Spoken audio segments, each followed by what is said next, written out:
Thanks for checking out this Wednesday edition of CNN Student News. From the CNN Center, I'm Carl Lazouse. Let's get right to our top story today. Earlier this week, we celebrated Constitution Day. This document established some of the basic rights and freedoms of American citizens. Now, one of the first ones on the list is the freedom of speech.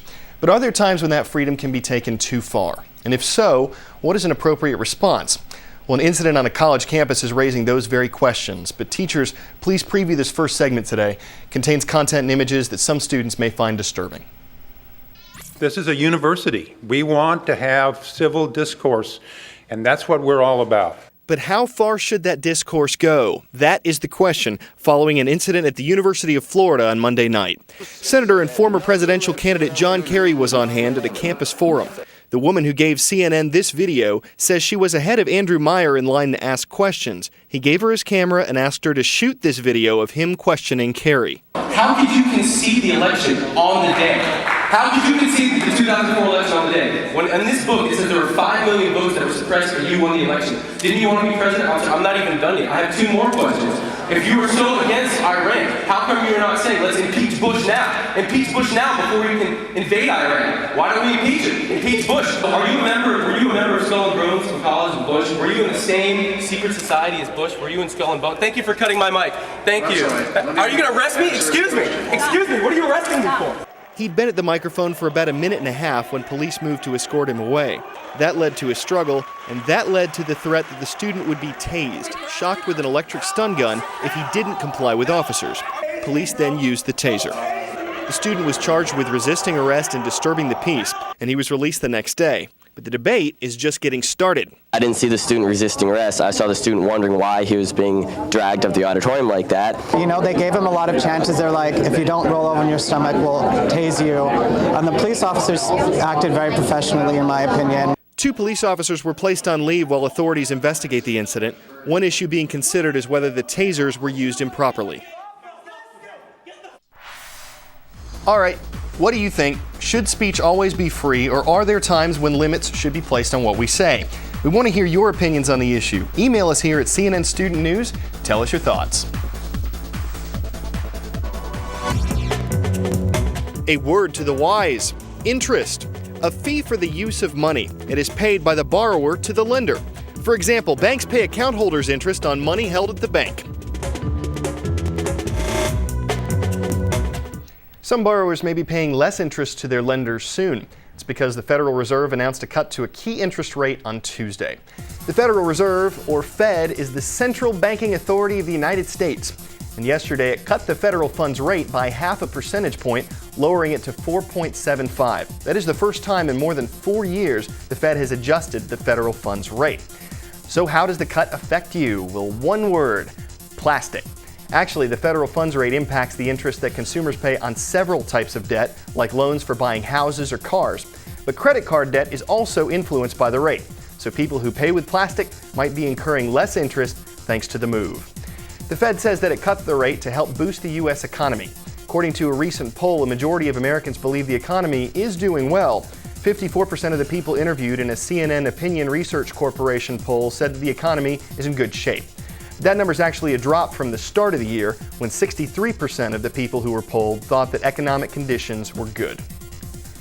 Well, you just heard about one of the ways that the Federal Reserve can affect your interest rates. But when was the Fed established? What tools does it use to influence the U.S. economy? You can use our learning activity to help students discover these answers. Check out the free resource at cnnstudentnews.com. Time for some fast facts. Ever wonder why some areas are more prone to earthquakes than others? Well, the theory of plate tectonics offers an explanation. Many scientists believe the Earth's surface is broken up into several large plates, which can move and grind against one another in places called faults. This movement can trigger a release of energy that causes an earthquake. And that may explain why Indonesia, which is located along a fault line, has so many earthquakes.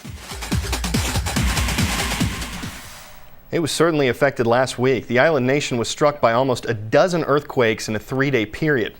Now, if you live in a place where the ground starts shaking that frequently, you might start looking to relocate. For some people, there's no place they'd rather be. We're not talking about thrill seekers. We're talking about scientists who are studying those fault lines. Hugh Remington caught up with one of the earthquake hunters. Smack on the equator. Don't be fooled by the scenery. This is the deadliest stretch of ocean in the world.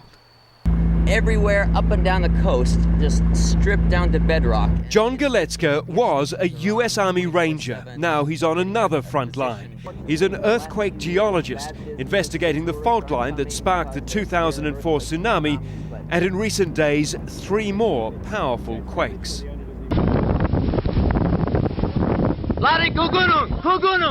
This is video he shot on Friday. Okay, experienced an earthquake. Let's see, 650. This one's a lot stronger than last night. Yeah, this is the big one.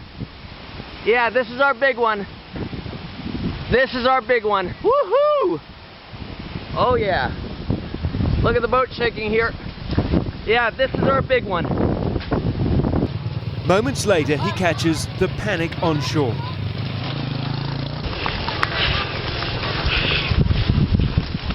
You can see families evacuating to the hill about 200 meters behind Teleleo. Okay, earthquake time. The day before, another big quake, further away but larger. Nice long period waves. Look at the water here. For John Galecka, this is where theory meets reality. I feel like the luckiest man alive because to experience 2 events, strong events within almost 12 hours. It was about 12 hours, and you can almost hear the excitement in my voice. Like, oh my gosh, this is it. Galecka is taking us on a journey to see the evidence his team believes it's found showing another giant earthquake and possible tsunami are on their way. So this is the first of the ones you put in? That's right, back in August 2002. Wow, it's a great view. Galecka has established a network of position markers linked by satellite that show a constant creep northeast among the islands on Indonesia's Indian Ocean frontier. These 30 measuring stations along this coastline are now telling an ominous tale. Driven by the plate that is underneath the Indian Ocean, the Earth is flexing. It is literally bending underneath our feet. The pressures already are enormous. The theories are, possibly quite soon, those pressures will become intolerable. The implications are terrifying. But eventually it's got to release in a giant earthquake. It could be a rare magnitude 9 quake. The plate's so tightly sprung, it will happen, he believes, sooner rather than later. Do you worry, knowing what you know? Do you worry for the people living along this coast? I absolutely do worry. I tell them to be prepared. I myself, when I stay in Padang, I think about my escape routes almost every moment. As he crisscrosses these islands, searching for data, John Galecka says his aim is to save lives. But he, more than anyone, knows the risks that one day he'll confront a wave out here, a tsunami powerful enough to swallow islands. If we saw it, we would just head right into it. I'd shake your hand and say, good luck. Good luck. Hugh Remington, CNN, off West Sumatra, Indonesia. That's what I would do. Before we go, you won't want to miss this patriotic plant life. After hours of slicing with his saw, this Iowa man has turned an old oak tree into a Lady Liberty look-alike. Sure, she's a little wooden, but still pretty impressive. Give her your tired, your poor, your huddled leaves yearning to change colors. She's not standing at the entrance to America, just keeping an eye on the neighborhood. And a writer wanted me to say "you go girl" at the end of that, but that's just a little too cheesy even for me. So we'll say that's the last branch of today's show. We hope you'll tune in again tomorrow for more commercial-free CNN student news. I'm Carl Azus.